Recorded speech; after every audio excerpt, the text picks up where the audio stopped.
بسم اللہ الرحمن الرحیم۔ سامعین محترم، مخصوص دنوں میں مخصوص جانور کو قرب الہی کے لیے قربان کرنا قربانی کہلاتا ہے۔ ارشاد باری تعالیٰ ہے فَصَلِّ لِرَبِّكَ وَانْحَرْ، تم اپنے رب کے لیے نماز پڑھو اور قربانی کرو۔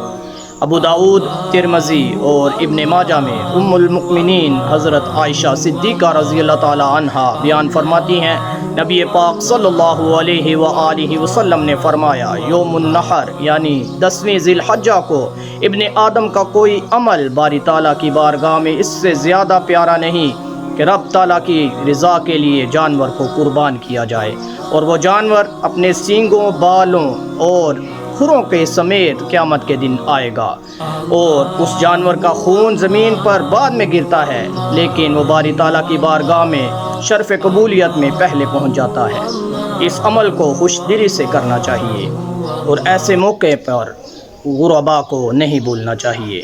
سامعین محترم، ایسی مزید ویڈیوز دیکھنے کے لیے چینل کو ضرور سبسکرائب کیجیے گا۔